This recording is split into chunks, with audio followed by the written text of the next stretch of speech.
I'm a feminist, but I don't want to get married, but I do want to be a figurine on a cake. And I don't know how I can make that happen without getting married. Okay, I feel I'm going to make it happen for you. Do you have a birthday coming up? I do in June. I can't make my own figurine for me. Okay. I know. I'm so excited. I'm enthusiastic about June. Okay, what date in June? Is it rude to ask that?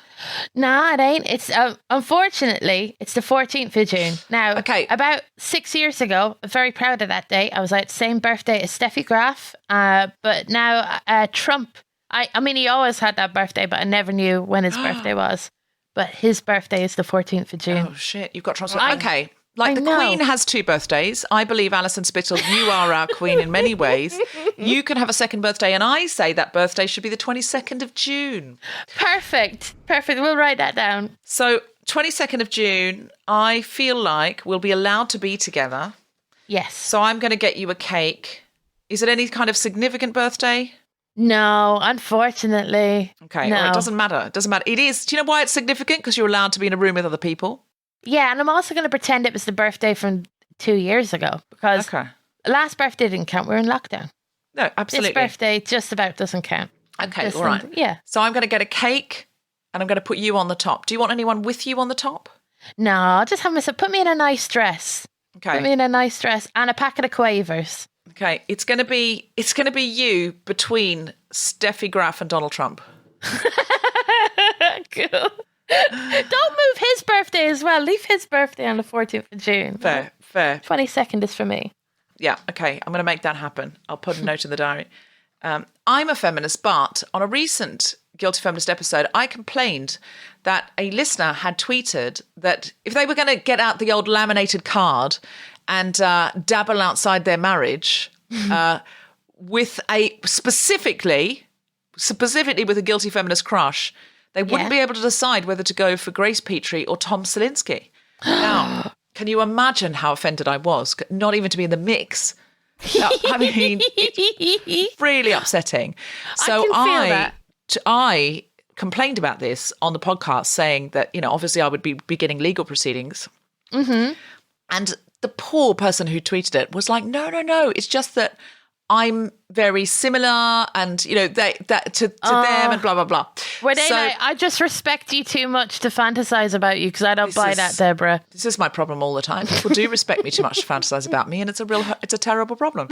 That is literally what one of my friends said, that they respect you too much. And I was like, wow, that's hot. Respect is so hot. And I was like, no, it is. But it also...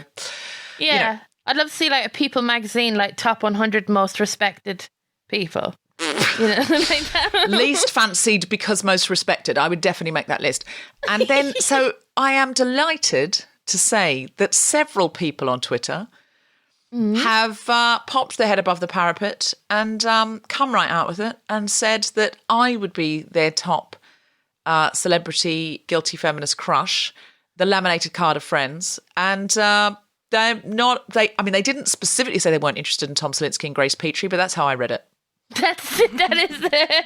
They claim crush monogamy to you and you alone. They basically said, that you're the one, and made me feel good with some good old-fashioned objectification, which I really need in lockdown because I was starting to feel invisible, I'm not going to lie. Deborah, I won't lie, I'm missing that. Like, one of my I'm a feminist butts, right, was I'm a feminist but I'm finding it hard to write I'm a feminist butts because I've been in the house so long and I don't get catcalled in the house. And then I was writing my jokes and my boyfriend passed by and he said, what are you up to? And I said, well, I'm writing I'm a feminist butts. And he said, I love your feminist butt. And I was like, thank you, baby, objectifying me. So I feel very happy. That is nice. Yeah. Riah, do you have an I'm a feminist butt? I'm a feminist, but I'm also a hopeless romantic and I only really write love songs. That's nice. Lovely. We love that. Feminism is allowed to be romantic, but I would suggest you just try your hand at one angry political rant song. Yeah, exactly. I've got to get one out there, I always feel like I need to do like a feminist power song. It's coming. It's the next one. It's on the next album, I promise. And Grace Petrie, if you're listening, I'm so sorry. I am telling Riah to step right on your turf. right on your folky protesting turf. I can hear Grace Petrie is a feminist, but I can hear her saying, tell her to stick to romance. She just told you that's what she does. Why are you getting her to no, she would never say that. She would say we need more people protesting, more feminism, she would say. I'm a feminist, but last week I got to leave the house to do a photo shoot for work, and in the middle of it I just stopped the whole thing and went, I'm just so excited to be touched, because the hair and makeup people were like, you know, when they come up to you while between photos and they sort of dab at you and sort of, you know, put things back in place and tease your hair. And I just suddenly realised I'd missed being touched so much. But it was just incredible to be pretty. I was in a low place and I came back feeling radiant and touched, but also my eyeliner was so on point. And you know what? I'm a feminist, but I didn't wash my face all weekend because I kept the makeup on. 48 hours. They put on those little eyelashes on you, you know, when you put those little separate single false eyelashes on, and they sort of wore off little by little, but there was no way I was putting them off because I was feeling so glamorous. You know, I've never tried those. I'd like to. Oh, they're great. I am very committed to Lola's Lashes Official. I talk about them all the time. You put on this liquid eyeliner and it's magnetic, and then you just pop the eyelash on. They don't pay me to say this, by the way. This is not a paid advert. I just love them and talk about them because it makes me extremely happy. And this is a real I'm a feminist, but I'm a feminist, but I read I feel bad telling you this, but I'm a feminist, but I read a magazine article once saying that the only thing men can notice is eyelashes. They just, you know, you spend all this time on makeup and hair and stuff and they're like, you look the same. But eyelashes, they think you look more attractive. They don't know why. They can't see what it is. I mean, I'm talking about straight men. I'm talking about very, very, very straight cis men who it just, all of the grooming goes over their head. But they can see eyelashes. They go, oh, yeah, she looks pretty like that. I don't know why. And so I'm a feminist, but I do, if I need a boost, I do think I look pretty with eyelashes, more eyelashes. Oh, yeah, definitely. I read that they like them to feel soft and like strokeable rather than like upright and stark. I think I read like a similar article about the importance of eyelashes. So I'm always like trying to get my eyelashes to stick up really boldly, but be also soft and not like hard with mascara, which is actually, I think it's impossible. That is impossible. Yeah. I mean, is this what men want? Do men want them to be soft and stiff? This is where I'm going wrong. I'm a full-time glasses wearer, so I find it difficult to wear false eyelashes, but maybe this is where I'm going wrong. Can I just back up here? Fuck what men want. Men want me to look like I've got way more eyelashes than I have. They want them to be stiff and upright, but also soft and tender. Exactly. Well, do you know what? I also want a penis to be stiff and upright and soft and tender, and it's only one of those things at any one time. So they can fuck off. I've taken it back. Nobody try hard for men at all. That's outrageous. No. I'm embarrassed to have ever said it. No, that was great. I think men just essentially want cows though, because cows have incredible eyelashes. Have you seen them as animals? They look beautiful. Like if I could swear down, next time you look at a cow, Deborah, look it in the eye, beautiful eyelashes, like a beauty queen. They also have massive tongues. They do, and men love that as well. You see, this is it. We cannot compete with cows. This is a real what men want segment, and I'm ashamed. This is meant to be a feminist podcast.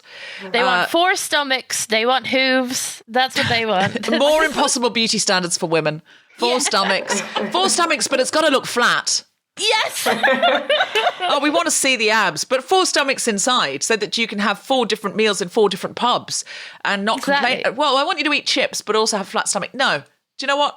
Forget what men want. I'm not interested. I'm only interested in what I want / women and people of minority genders want. That's it. It's over. Has anyone got any more I'm a feminist buts?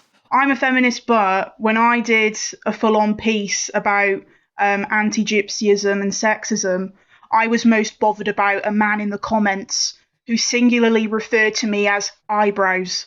Wow. How unbelievably human of you to be. You know, so many people would kill for your eyebrows, though. Like, I know this is a podcast, but like, you've incredible brows. Like, honestly, they are incredible. Some bloke. Do you know what I mean? I was just like, oh, what do I do about that though? Like, you know, I can't really kind of tape them down. Your eyebrows are very on fleek, though. They're very on trend. They're incredible. You have a remarkable brow. Thank you. I used to have a fringe and I forgot I had eyebrows for about 4 years and then I got rid of it. Then they reappeared. I'm a feminist, but I'm also a Romany woman, and I get the impression sometimes that blows people's minds. What, people think you can only be one or the other?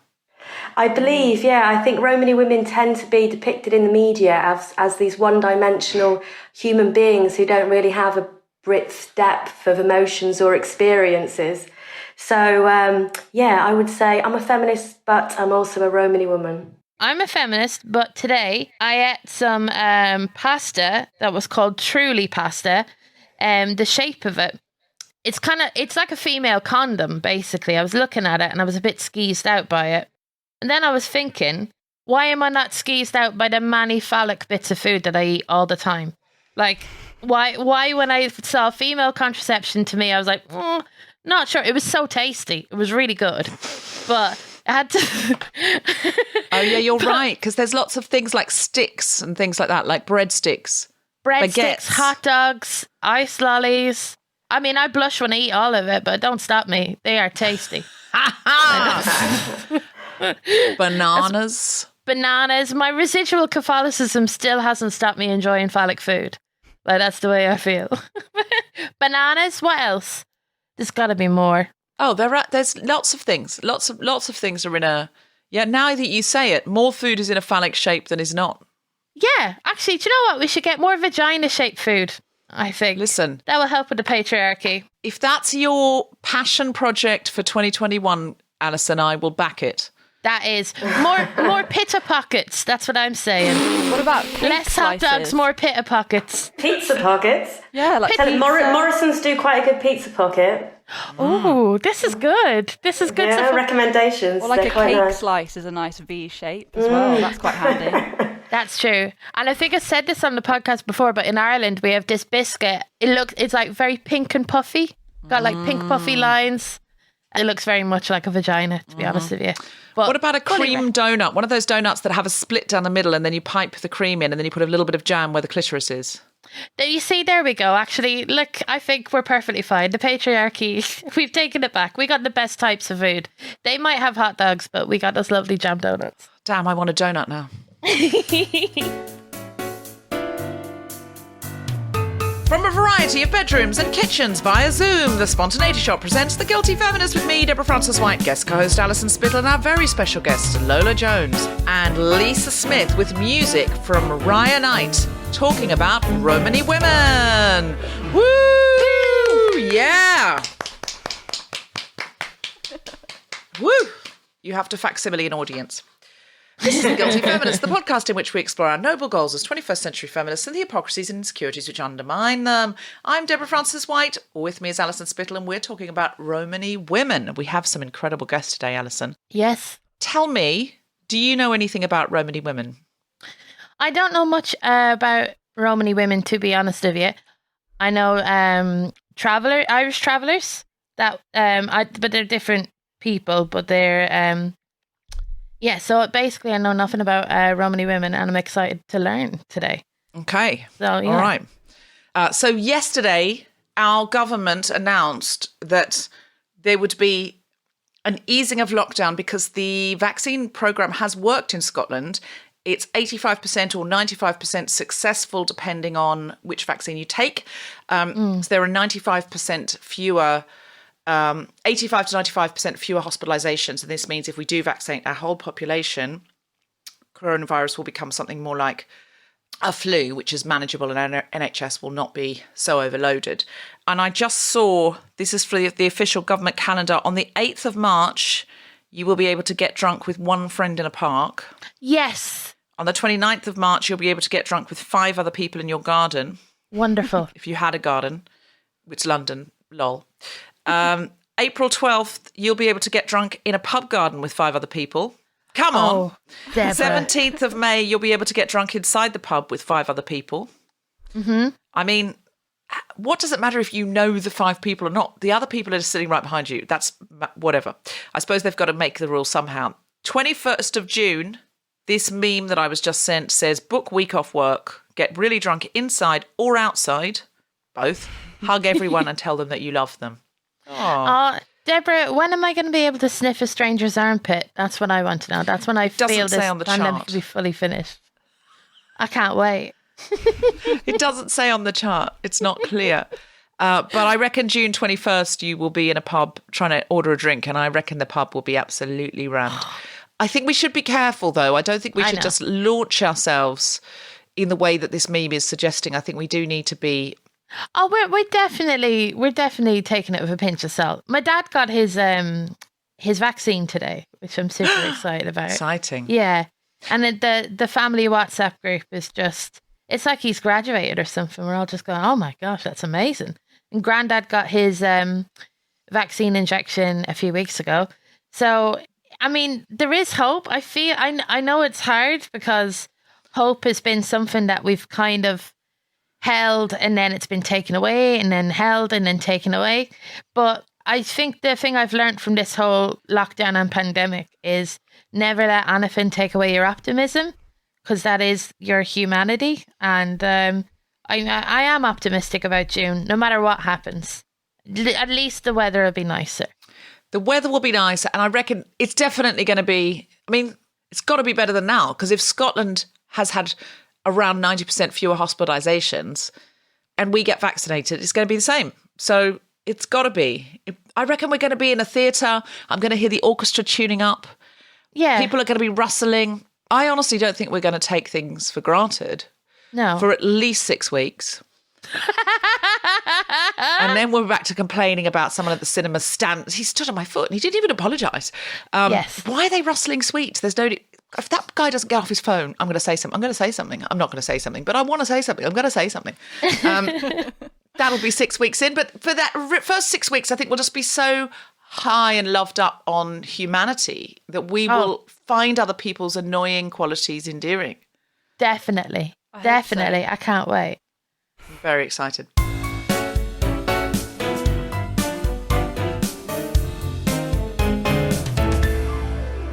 Our first guest is a Romany activist. Currently volunteering between the UK and Hungary, she is a co-founder of the Diclo Collective, which provides free cultural packages to Romany and traveller people globally, and is a co-founder of Traveller Pride, which is an LGBT+ Romany and traveller campaign and support group. Please welcome Lolo Jones! Woo! Hello, Lolo. Hi. Our second guest is a global leader for young children at the World Forum Foundation and chair of ASSERT, the Advisory Council for the Education of Romany and Other Travellers. Through her role as editor and project manager at the Traveller Times, Lisa supports young Gypsy and traveller people through our journalism, training and information programmes. Please welcome Lisa Smith. Woo! Woo! Yeah. Go on, gal. Also joining our conversation is Riah Knight. Now, Riah is really here to close with music, but we can't resist introducing her into the chat as well. So Riah Knight is a singer-songwriter and actress currently based in Berlin. Of dual heritage, British Romany descent, Riah grew up surrounded by the Romany activist movement, through which she was both politicised and given a platform to perform. Please welcome Riah Knight! Woo! So, Lola, tell us about why you wanted to come on the podcast. Well, I mean, I was in Budapest at the time, and I just realised that there's a lot of intersectional dialogue happening right now in feminism, and that Romany women were completely excluded from that conversation, despite having, I think, such terrible treatment across Europe. You know, I think it takes something that when the ONS did a recent study on, you know, hated groups within Europe, Romany people were so widely put as one of the top ones. You know, there's been over 500 pogroms or mass massacres of Romany people over the past 5 years. When I was in Budapest, our Holocaust memorial was desecrated by far-right activists that just put die gypsies over the top. And there was actually far-right groups outside Roma Parliament, you know, with flare guns shouting about how all gypsies should die and actually pulling women by the hair off the street. Oh, my God. You feel so powerless when you come from that community because you don't have the solidarity from mainstream feminist, white, what I would say Gorgia, as in non-travel or non-Romany movements. And you're left on a limb. And that frustration ended up putting like a little narked off comment really late at night on like the Guilty Feminist group. And then like 10 minutes later, I got a message request from Deborah. And I was kind of like, oh my gosh, what's going on? But it just stemmed from that. Like, I can't tell you how bad it is also being there. And that's coming from someone who's a white passing Romany person. I don't experience colorism that a lot of Romany women do who live in Hungary. And it's literally just every day. I go out in very traditional clothes. You get yelled at on the bus. You get yelled at in the street.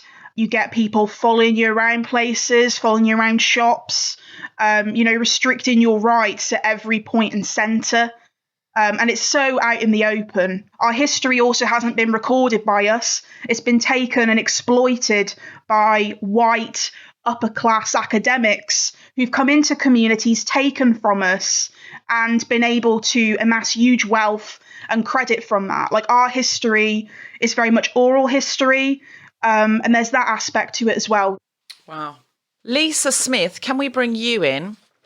You're the manager at the Traveller Times. How much of what Lolo is experiencing is something that you think systemic and you're trying to fight? I think, especially over the last year and a half, we've seen during the COVID pandemic, I suppose particularly, kind of fan the flames of racism or hostility towards stigmatised groups in society, because I think people are looking to cast blame to particular groups. But I mean, I agree with Flo, and I just can echo that, I guess. I'm currently based in Berlin, working on a podcast called Smith's Kushti Podcast, and that's looking at issues related to Romany history, culture and identity, and then bringing them in and connecting them with current issues and news. And the Romany word for Kushti, the English Romany word for Kushti means good. And a lot of this is interesting because a lot of people presumed it was just some type of Cockney slang, because we hear the likes of Del Boy and Rodney and Danny Dyer on EastEnders saying it. But what a lot of people don't realise is that this is an ancient Romanical word that dates back hundreds of years. But basically on this podcast, we're looking at far-right extremism at the moment and the rise in that, particularly in Germany. And I was having a chat the other day because there was an incident in Hanau. It was a terror attack where a neo-Nazi shot 9 people. 3 of those included were actually Romany. So that was in the news a lot, and we created a podcast around that and speaking to people who were friends of victims. What we often have is, for example, if there's a particular documentary on TV, like The Truth About Traveller Crime, I don't know if you guys got to watch that, but it was particularly damaging in the sense of that during a worldwide pandemic, when Romany people and travellers are part of the local communities that they live in and are supporting and helping. And we basically had a documentary that depicted us as criminals, and I quote Andreas Celius, an MP, who actually compared us to, what did he say? We are criminal gangs and increasingly violent. But there's 6 million Romany women in Europe, and as a whole, population of people, we're Europe's largest ethnic minority. I think, a good example working at Travellers Times is I'll open the inbox, and if there has been a news article that's gone out or somebody's seen something they don't quite like about Romany travellers or whatever, we'll get emails to our inbox saying things like, these people should be exterminated. How can you support this? Why don't you ever report on the negative? Oh my God. But the main reason we exist is to challenge negative stereotypes in mainstream society and give Romany and traveller people a platform and voice to tell their side of the story, and to celebrate the positivity that we seldom get to hear. Well, tell me the joy of being Romany. Having close family values, having a rich culture and tradition that dates back in Britain over 500 years, having a really strong history of music and oral history. And something that I'm very proud of as a Romany woman is that even though our language was never officially documented, that we still have managed to keep it. Wonderful. Riah, can you speak to this? Because you are Romany and a musician. What's the joy? What's the fun stuff? What's the funny stuff? Well, yeah, I second what Lisa said. I'm dual heritage, and I grew up with a very strong awareness and an interest in my Romany background. And for me, it has always been something of pride and of celebration. And throughout my life, I'm lucky to have been given many different creative and artistic opportunities to explore my Romany identity. So, for example, with me, like I'm blonde, I'm white skinned. People often think that I'm like Scandinavian or something. And when I first came to Berlin, it was to work on this project called the Roma Army, which was a theatre show at the Maxim Gorky Theatre. And that was in 2017. And it was the first time ever that there had been a show with Romany actors from across Europe telling their own stories on a national stage. Like, we'd never been given that opportunity before.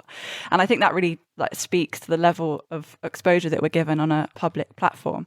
Often for me, it wasn't the first thing that came up in conversation, like my Romany heritage. It doesn't just fall out of the ether normally. But people would say, oh, why are you in Berlin? Like, what are you doing here? And I'd say, oh, I'm working on this project, la la la. And they'd be like, what? But you don't look Roma. And I'm like, okay, well, what does a Roma look like? And they're like, well, you don't have Roma eyes. You don't have a Roma face. You don't have Roma hair.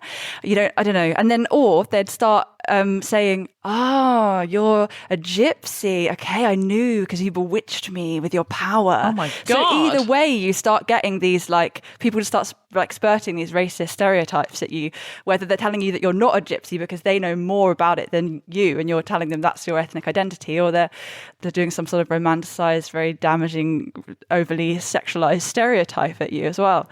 It's almost like an existential issue. Like, you spend your whole time trying to explain your existence to people before you can even really have a conversation about the racism that they're kind of throwing at you. You have to first explain the fact that you exist. In Ireland, politicians have got away with anti-traveller sentiment and being very open with it, and have got elected on the back. And politicians in the UK do it too. My dad is from England, my mum is from Ireland. And in both countries, I find that the political system has always been against Romany people and travellers, and they're quite open with it, and it suits them politically. What I try to do is, if I see a politician that's tweeting about it, or if they've got a weird newsletter about that, call them out on it. Like, write to them and go, I'm not going to vote for you. I wasn't going to probably vote for you anyway, but I'm definitely not now. And to make it not a political viable thing for people to be openly racist. I mean, it should be done anyway. Agreed. MPs do care about that. MPs do care about what gets them votes. So the more you can write to your MP about these things, the more it matters. Unfortunately, it's not a vote winner to be seen to be openly supporting us. Actually, it's a vote loser. And this is the biggest thing. But the other issue is that a lot of politicians don't view Romany or traveller people as their constituents, even though there are people rooted in many different parts of the country who have got a real long-standing connection and probably have lived in that one area for hundreds of years. But there is a small, I would say small, but there is a wave and a movement of very active, young Romany, Gypsy and traveller people who are politically involved and politically campaigning. So that brings much positivity to me, because we are there and we're visible, and we just need to keep raising our voices in order to be And especially heard. in places like Berlin, where they founded the European Roma Institute for Arts and Culture, which is really joining a lot of dots and is collaborating with a lot of community-based grassroots organisations which have been doing a lot of work for years and years now. And they're run by two women who are both very strong feminist figures and are incredibly qualified for what they do. I feel like they're bringing Roma arts and culture into the forefront with the work that they're doing. We've got a lot of listeners in Berlin, funny enough. So, Do you? So if you're listening and you're in Berlin, please try and support that. Is there anywhere else we can donate? Any young people's activist efforts we can donate to? Lolo, especially the LGBTQ stuff. Where can we donate? Yeah, so Traveller Pride do have a donation link. There's also a Romany fundraiser that we've linked on our Diclo Collective page for the Italian Roma that have been kicked out of their homes and have nothing, no access to school or anything. We have a link to that PayPal. Also, our project, the Diclo Collective, which provides free packages to Romany and traveller people worldwide. There's also the ERRC, which is the European Roma Rights Centre. We can put the links in the show notes. And just if you're listening and you're Googling, Diclo is spelled Dikhlo. And it's a Romany word. What does it mean? for a headscarf in a particular like pattern. I'm wearing one now, not worn obviously in a proper way, but they're very floral. Well, they can also be paisley as well. That's beautiful. Thank you. Lisa, do you know the way you were talking about kushti earlier? Is there any other Romany words that are used within the... We trace our language back through... We know we originate from northern India because we trace back our heritage through our linguistics. For example, a word that we'd use for house would be care, which is very similar to as in Sanskrit. So we can really trace it back to the very early stages through linguistics. But I'll give it over to you girls if you want to highlight some other words that are commonly used. Well, I think something to remember is that there's about 27 different dialects of Romanes, or the Romany language, that are spoken today. And also it's one of the last Indo-Aryan languages that exists that doesn't have a formalised alphabet or spelling system. So there's no official way of spelling words. So in that sense, there's a lot of inclusivity around it. But yeah, I don't know if Riah wants to add in anything I'm trying interesting. to think of ones that are in, like, the Romany words that have been like adopted into English, like wonga. I think wonga's one for money. Yeah. And lollipop is apparently right. a Romany word as well, which is Yeah. funny. And then we That's have words amazing. like, commonly in England, most Romany speak poggedy jib, which translates as broken tongue, and is like a Creole of the Romany language, which is basically like the Romany words but used in an English grammar structure. And it's kind of like, it's much more, because people quite often in England anyway, people don't speak the language fluently that often anymore, because it was banned like in the 16th century or something. You could be murdered for speaking Romanesque, so that legacy lives on.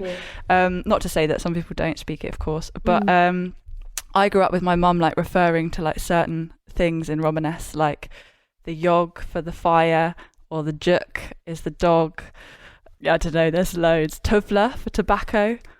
That's such like homely words as well. I've summarised my picturesque childhood. Yeah, nice atmosphere. The fire, stroking the dog. Love it. I need to think of something cutting edge here now. Wait.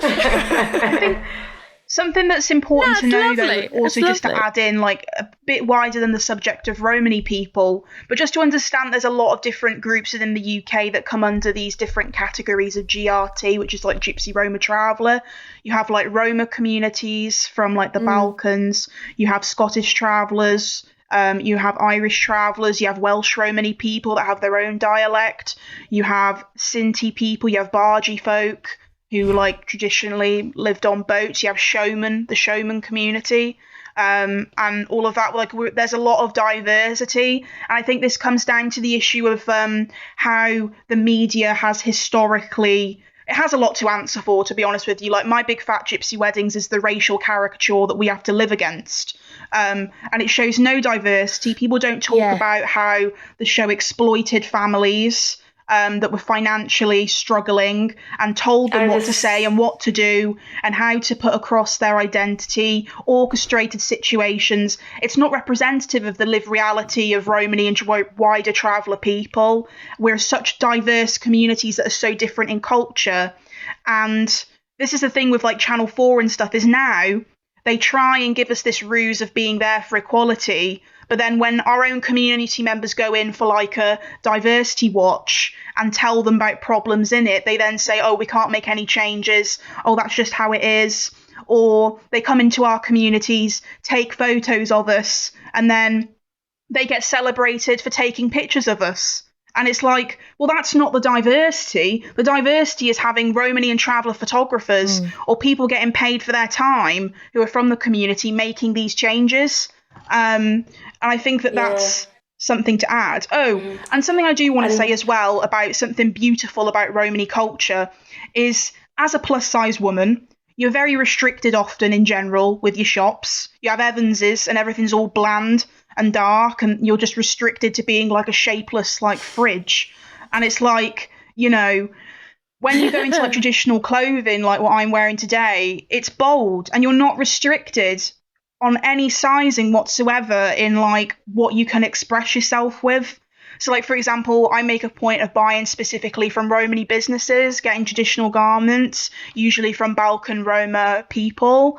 And, you know, there's this whole wave of like, you're also not body shamed either as Romany women for wearing these clothes and exemplifying yourself. Like that's something I struggle with in mainstream society. You know, when I go out, the amount of times I get called like a fat ugly bitch by like some bloke on the street. But when I go back into my community space, I'm celebrated and loved, and the clothing that I want to wear isn't restricted on the basis of my size or what's considered beautiful.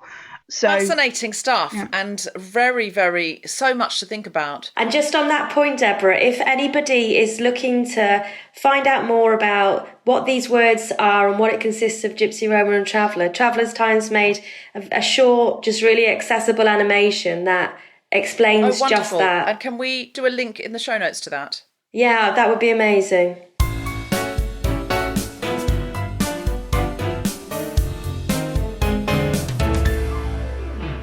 Hello, Guilty Feminist. This is Deborah. Some of you may have heard on BBC Radio 4 this week my new series, Deborah Frances-White Introduces. It's 5 stories from 5 storytellers, just 15 minutes each. I gave everyone the prompt, The Devil You Know. Mine is first, it's a bit of an I'm a feminist but story about a woman running off to do something daring and reckless. The other storytellers who all told stories from their real lives are Travis Alabanza, Scarlett Curtis, Steve Alley and Jessica Foster-Q.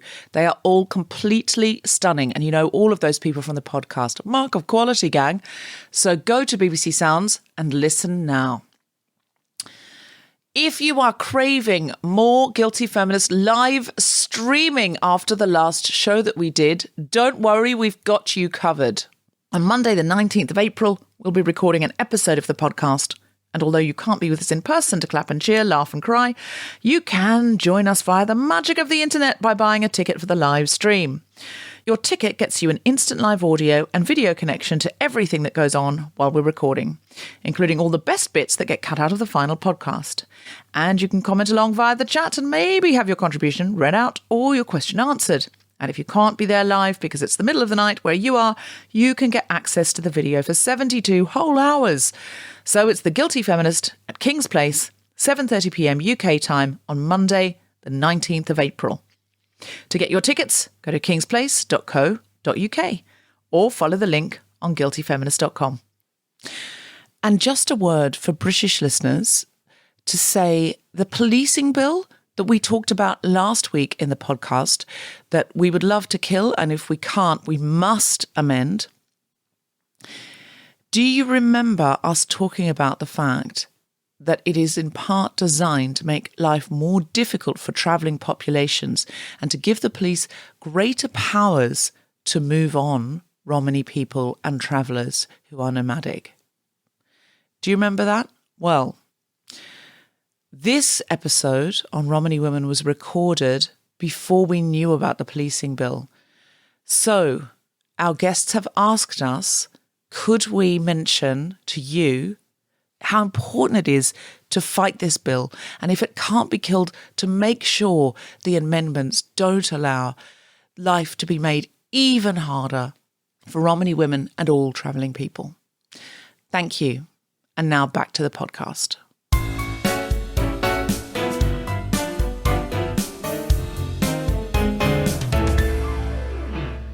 Now, I want to come to Riah now because it's time for some music.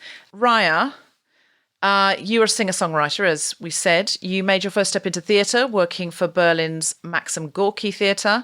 In 2019, you worked with the grassroots organisation Roma Trial to co-found the project Romna Jazz, which aimed to highlight the profiles of Roma and Sinti women making music in Berlin. This first release of Riah's personal work is an intimate reflection of her time in Berlin, and it's going to be out in March 2021.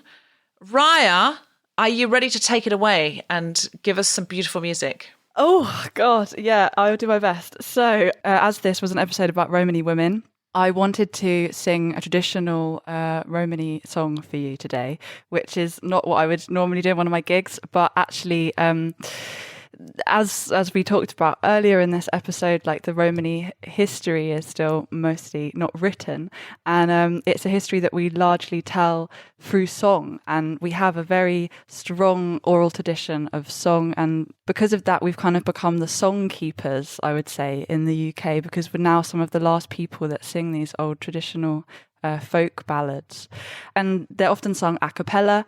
And that's how I started out singing. I started singing a cappella because I was always encouraged at these events as a small child to sing. And there's very much a cultural tradition where if you're invited to sing, like, you stand up and you sing, you don't say no, there's no time to be shy. So I wanted to sing a song by Phoebe Smith, who was a Kentish Romany singer, and she spent her summers hop picking in Kent, just like my nan. So I wanted to sing this as a tribute to her and to all the keepers of British Romany history and heritage. Please welcome to the mic, Riah Knight. Woo! I thought she was an angel bright, come tripping down so low. The saying, kind sir, I'm a country girl, and modest to me she plied,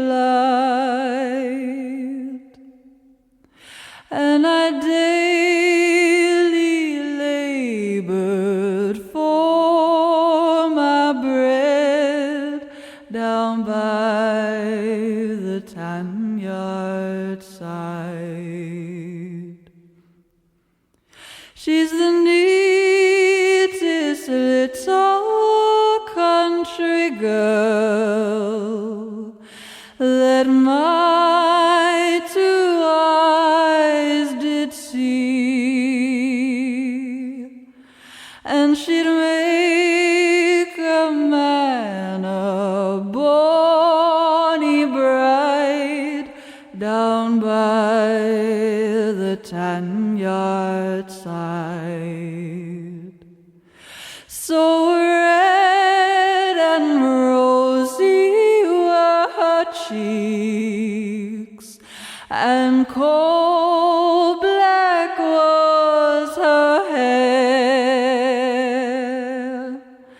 and her two pretty eyes like diamonds shine as her hands curse through her hair.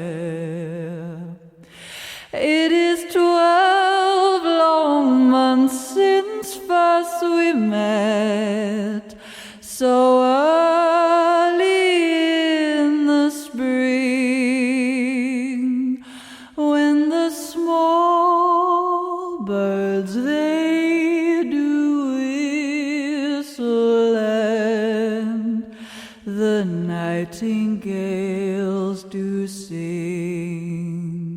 And if ever I return again, I'll make that girl my bride, and I'll roll her in my own arms down by the tan-yard side. Wow, that was stunning. Woo! That was beautiful. Riah Knight, everybody. That was so unbelievably beautiful. That was really wonderful. Thank you, Riah. And where can we find your music? Yeah, so my first EP is coming out at the end of March. That's the plan at the moment. It's called Night in Neukölln, and it is a reflection of my time living in that area of Berlin. And it was written during a residency that I did with Roma Trial, who are a Berlin-based Romany grassroots activist organisation. And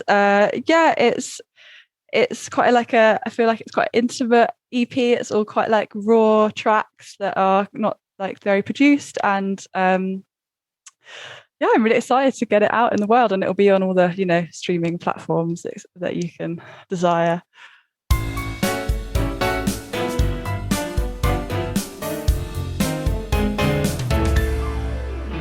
I'd love to know, like, Lola and Lisa, what kind of documentary would you like to be made? What would you call it? Because the Channel 4 documentary, like, just by the name of it, just seems like a heap of shit. I'm also a filmmaker, and at the moment tying up this documentary that's looking at and that's exploring how Romany women's identity is represented in the media, looking at documentaries like this and the impact that it has on women's everyday lived realities and how people perceive them. And when I've spoken to women, one of the things that have come out of it is that, you know, film and TV is so powerful because it's got the power to represent people. It's a political undertaking, no doubt. But unfortunately, what we've seen across film and TV is this very narrative, one-dimensional version of what a Romany woman is or what Romany womanhood actually is. So, for example, My Big Fat Gypsy Wedding objectifies women in a massive way and puts out this singular narrative that all we care about is getting married and being a housewife. That's not to undermine that role, and I think if that's your choice, then should be celebrated and very much accepted. But the issue is that we see Romany women through documentaries like this be made into a spectacle or something to be laughed at. And I don't think people should care or have so much curiosity about the way a Romany woman decides to live her life as a human being. And something that's brilliant with working at Travellers Times is just seeing the diversity of Romany women, people working in shops, people working as nurses, people working as lawyers, people working as makeup checkout assistants. It is just so diverse. Artists, it's almost actresses, like they're people academics, and do all the things that people do. This is exactly what I was getting at. It's this just dehumanising narrative that we've got. And if you look at mainstream press, the first thing that tends to come into people's heads when we hear gypsy or traveller is front page spread, The Sun, look at my neighbours that have just turned up at unauthorised encampments. But we really need to push through this narrative because we're one of Britain's most long-standing ethnic minorities. And I think we really do need to push past the perception that unauthorised camps, traveller caravans, because as well, only a small percentage of people are living a nomadic lifestyle. And we need to go back to the ethnicity because we are an ethnic group of people. And I think people just sometimes think that to be a Romany person or to be traveller of Irish heritage, that it's a lifestyle choice. And then they see us as this type of social problem. When actually it's your ethnicity. It doesn't matter where you live, whether I'm in an apartment here in Berlin or a site living in a caravan in the West Midlands. So whether it's the casual racism of conversation or quite violent and structural racism that Lolo talked about, you're dealing with that all the time. What can we as feminists do to help and to change this? Well, I think what you're doing, bringing us into the conversation, is a really amazing start. So great. Okay. Representation matters. Yeah, no, it really does. It really does. And it's just sort of accessibility and putting it into people's minds. But what else can we do, Lolo? It's a lot of things. I think people need to confront the notion of what they've done to our community systematically in terms of anti-gypsyism. I think everyone who's listening to this will know within their local communities how they react. It's about reparations to communities. Like there was a history of Romany slavery in the UK and wider Europe. We lost a quarter of our population in the Holocaust. We continue to be systematically oppressed and not enjoy the benefits that everyone does, even on a local level. You know, in my local area, there's been a massive hate crime on a site here where there's people just been spray painting on trailers saying, "Die gypsy, if you move here, we'll kill you." And there's been no action on that, nothing from all the local people, nothing from local progressive movements. You can make calls all day out of my personal time and labour, and nothing comes from it. And it's also not just checking in and checking out of it. This is an ongoing conversation, because my issue is in LGBT activism. I go to events and everyone gets exuberated because I'm this like funny talking working class woman. And they're like, "Ooh, that's fun to listen to. She's kind of a bit, interesting and weird." And it's like, then suddenly when you reach out afterwards, poof, it's gone. the solidarity, the moment of being seduced by us as a community disappears into the abyss. This is a very violent form of racism. So if we're going to fix it, it has to come from very intense changes, not being active bystanders when we hear racism from people in our lives and from ourselves, but also recognising that we're not just people on the bottom of the pile living in trailers. That's systematic and historic. And also that we don't have to be the perfect gypsy. I don't have to have a degree to be valid. Someone who's been informally educated on a site and is just doing their day-to-day in manual labour is just as smart and intellectual as I am. The thing that I always come down to is, do you care? Do you actually care? Because I think for a lot of people, they don't. And I think that's just something that we consistently have to kind of micromanage, and also always centering Gorgia people in our work. You know, we're always convincing people that we're people, and it's wild. It's honestly wild. And we never get to the real issues. So I think that's part of fixing it. I'm a bit of a talker. So No, it's very interesting, and it's interesting to hear. Lisa, what can we do to help? I think on the most simple level in people's daily work is just allowing space for Romany women's voices to be heard, and creating safe spaces where we can have dialogues like this and conversations where people can get to hear from us.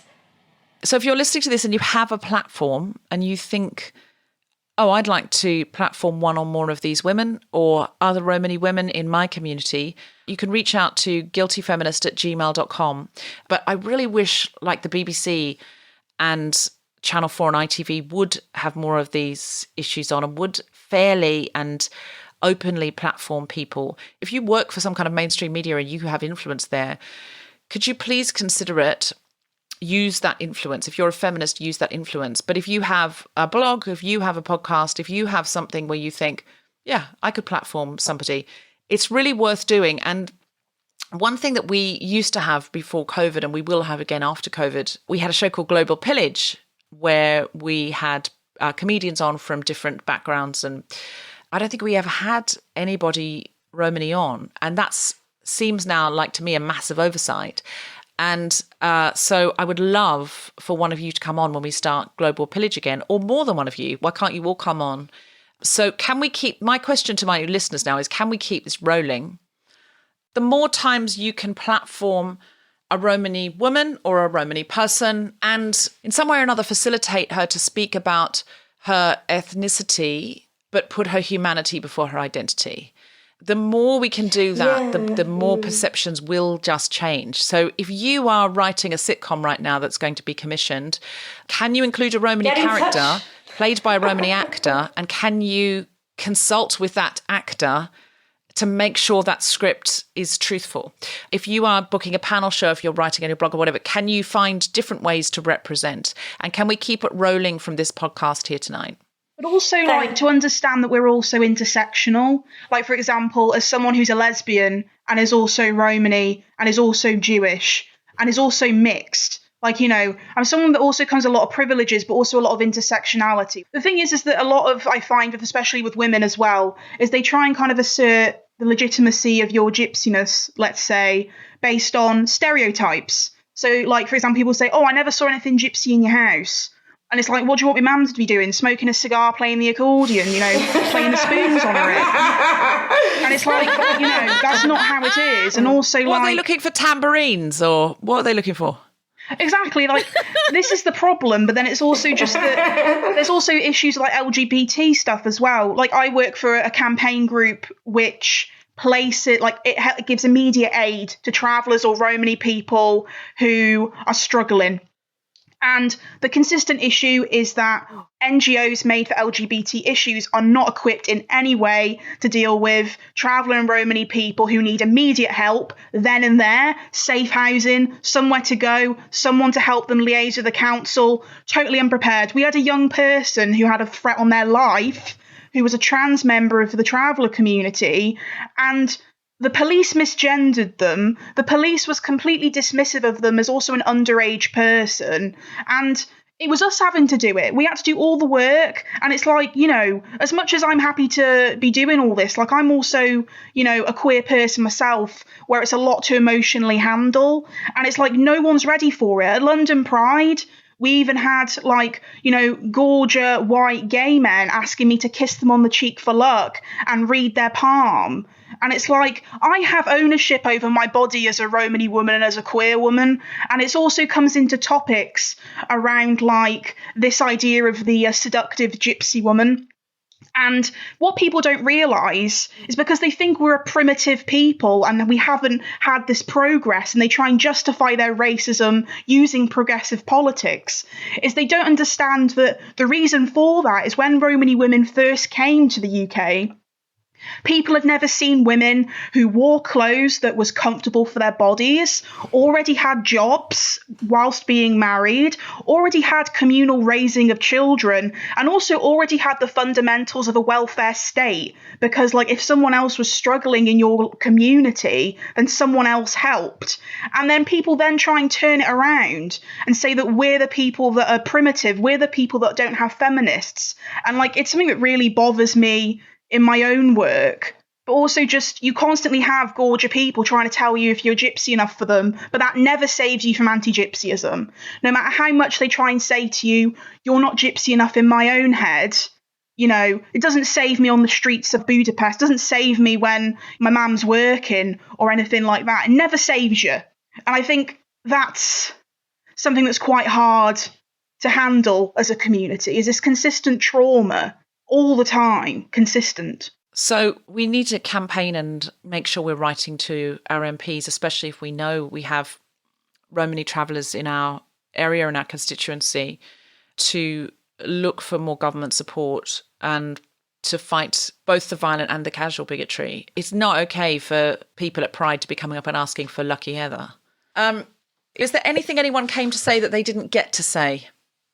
Just thank you very much, Deborah, for giving us a platform to be able just to express ourselves and our experiences to a wider audience. So it's a joy thank and you. A privilege. For me, it's just to say to remember that this doesn't start and end with checking in with us three. So just to remember that we need to continue diversifying. It starts at home. Make sure that your local councils are being efficient and good with the Romany and traveller community in your area. Engage with the businesses in your local area. Make sure you're buying from travellers and Romany people, standing up for them. It doesn't start and end with us three. We're not the three gypsies of England, unfortunately. So it does have to be more diverse than this. Just on that, I have one question. I'd love to support Romany businesses, and you were talking about the clothes being great for an inclusive sizing, and I was like, oh gosh, I reckon lots of women would want to buy those clothes because they're bright coloured and you're saying they're comfortable and they're inclusive sizing and all of that sort of stuff. But would that be seen as cultural appropriation, or would it depend how you wore it? Would it be good to support a business but not wear it in a way that implied you were Romany if you weren't? Well, there's a way of buying from Romany businesses that isn't traditional garments that are for us. For example, Zita Moldovan has a whole store that just has like a Diclo print, zip-up jumper and things like that. Romany Design, also they're a designer brand who are Romany owned that have a variety of things that aren't traditional garments that would be cultural appropriation to wear. So you have a lot of Romany businesses that are owned by Romany people that aren't selling items that would be a taking as opposed to an exchange. Right. Okay. Thank you. It has been such an incredible privilege to have the three of you on, such brilliant, articulate, passionate, creative, glorious women. Thank you so much for coming and educating us. And Guilty Feminists listening, please, please, please make an effort to get to know Romany people, to get them to know more about the culture and to get them to know more about the structural violence against them, because it's our job as feminists not to look away. Can I also, on behalf of you and Lee, who made that brilliant feminist headdress for me, she's Chinese, and she was telling me that Chinese people at the moment are getting a lot of abuse in the street. She's been making masks because she's a headdress maker, and she thought, well, I'll start making masks as well. And she's been making PPE and stuff. And she was queuing up to buy some supplies, and somebody went, go back to China, China virus, and people have been calling Far Eastern children Wuhan, and there's been lots of absolutely senseless bigotry. And in America, I've seen people are being beaten and killed. I don't know where in the world this is escalating to that point, but it's such mindless bigotry, isn't it? Like now there's what about the fast acting British strain? Is that everybody here's fault? It's a ridiculous thing. It's a virus. So can we please just be vigilant for that? If you see people who look East Asian, can you please just be aware that they may need more of your protection, or for you to step in and be an ally, and for kindness and compassion to rise up. I promised you and Lee I'd say that on this week's episode because it's really, really current. And be mindful of all ridiculous, terrible, soul-destroying bigotry. Don't look away. Look towards and step towards.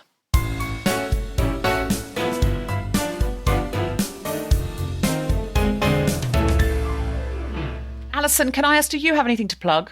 Just the Wheel of Misfortune podcast, available on BBC Sounds every week. We get amazing guests like Deborah Frances-White.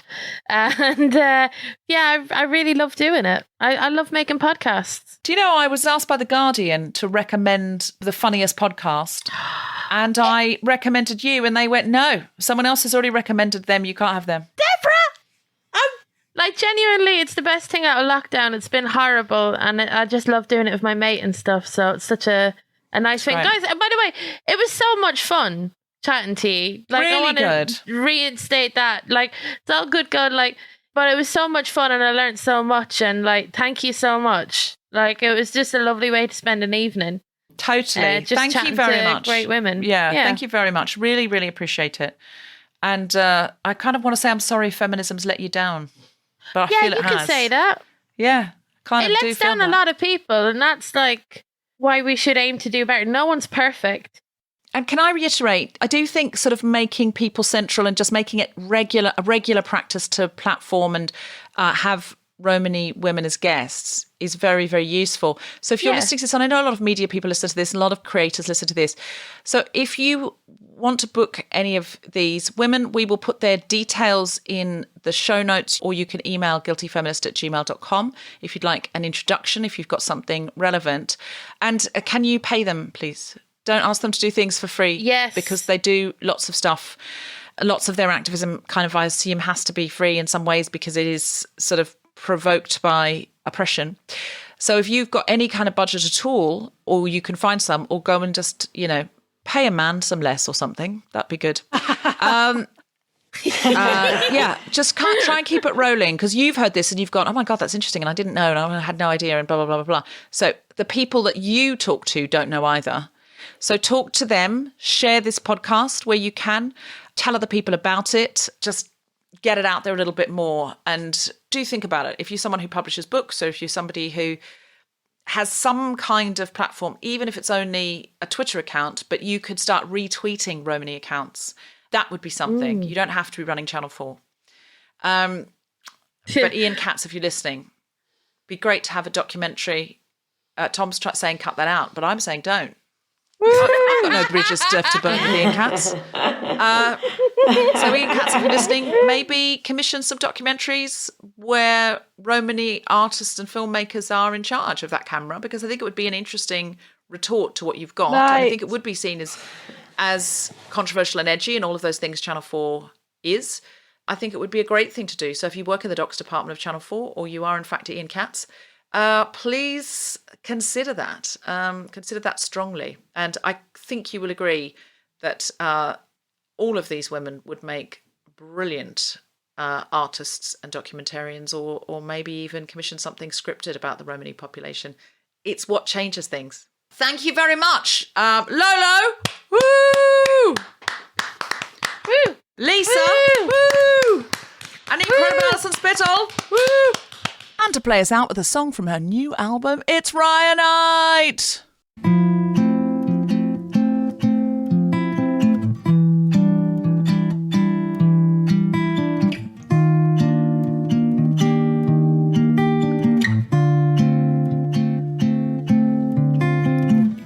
So close I can feel you breathing. Where did you go while you were dreaming? I didn't know that you'd be leaving. I'm full with the thought of you, so full with all of you. Oh, my lover, I'm so hungry for you, and I'm startled by the ache, lay ravenous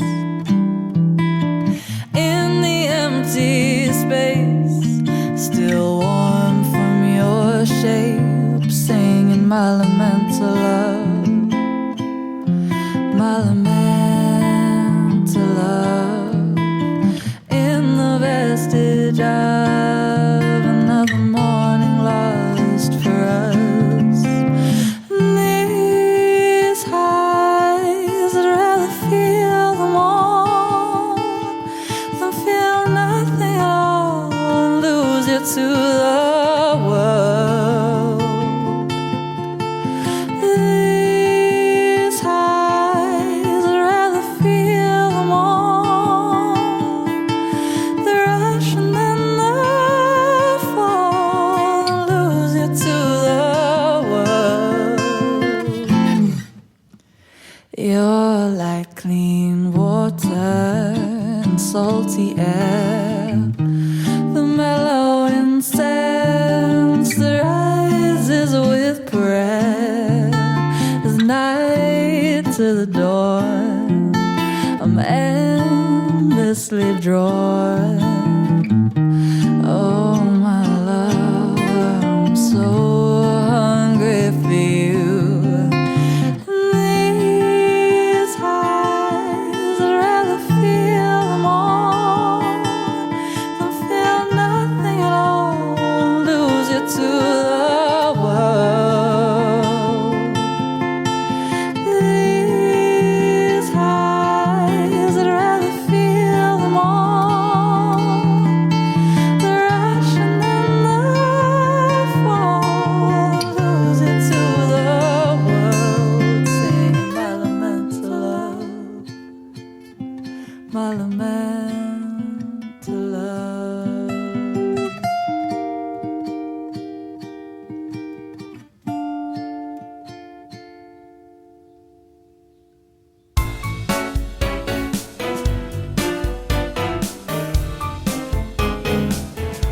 You have been listening to The Guilty Feminist with me, Deborah Frances-White, guest co-host Alison Spittle, and our very special guests Lolo Jones and Lisa Smith, with music from Riah Knight. The Guilty Feminist theme tune was composed by Mark Hodge and produced by Nick Sheldon. The producer was Tom Salinsky for The Spontaneity Shop. Thanks to Rachel Craft and Judy DCO and everyone who made this episode happen, as well as all of you for listening. For more information about this other episodes, visit guiltyfeminist.com. Woo! Lolo, you have a poem for us. Yes, so I first performed this at Dick and Vista, which means look, don't forget in Romanes. It's a poem of mine that I performed there. I wrote it after I had like a long bath and was kind of thinking about how to portray my feelings. Because like what Riah was saying, we have a very strong oral and ancestral history with like speaking and singing and, you know, poetry especially. And for me, it was a way that I could put across my feelings in a way that also my own family could understand. Because sometimes when I engage in politics, I'm very aware that I use language that the majority of my own family and people that I sit down with at dinner wouldn't understand. And I think it's important to be as inclusive as possible in how we communicate and not making it more exclusive. So I'll read you my poem. It's called God Bless Us All. I spoke to God one evening on a summer's day, my prayers begging for the presence of a soul lost once with skin the colour of earth. A voice that once grumbled, travellers, not gypsies, the sour taste of persecution still ripe on her tongue. My knees bore to the ground for his grace and mercy, pleading forgiveness for the Jalem etched into my spine, and the Opre Roma, entwining my speech as a lasting connection to a station that the divine now claimed. What had my familiar eyes, carved by centuries of survival, endured? Oppression didn't end in 1945 alongside the gallows of eugenics, echoing a European corridor. It lives on with Becky down the road or Dave up the street, simply feeling uncomfortable at the thought of occupying the same space as the dreaded pikeys. It's the gorger on Tinder, lamenting how exotic it would be to taste the fruit of tarmac and tambourines, because that would surely show how rebellious Chad could be to middle-class parents sipping Chardonnay on weekends. I will not be your Esmeralda, for unfortunately your tarot cards read oppressor and not lover. I implore the Lord Almighty to show our reflection in both the waters that provide the essence of existence and on the screens which provide us the empowerment of the day, because capitalising on our romanticism as folklore is but another addition to not seeing me as a person, as distant from it as Peter Pan, providing nothing but a fantasy experience, a token of accordions and velvet tracksuits to satisfy the assumptions of Wendy Darlings, only to disappear at the vengeance of a real Captain Hook in the absence of fairy dust. My sanctuary is flocking to the bosom of the divine, because as a famous song once said, I thought we all were the children of God, and Lord have I given you my Genesis, only to find my cries as soft as a psalm, against a wave of voices as jagged as the fences that caged us to our fates. I'm sorry, but you can't silence this undesirable with gas or weaponry. I open my eyes and blow out my incense. I unlock my phone. July 2018, Serbia. Parents call for segregation from Romany children in schools. July 2018. A 1-year-old Romany baby is shot in the back with a compressed air weapon by police. 21st of July 2018, Slovakia. A Romany man is beaten into a coma whilst his attackers scream, "We will kill you, gypsy scum." Opre Roma. God bless us all. Thank you. Lola Jones, everybody. Thank you so much. That's a very powerful piece. We really appreciate you sharing it.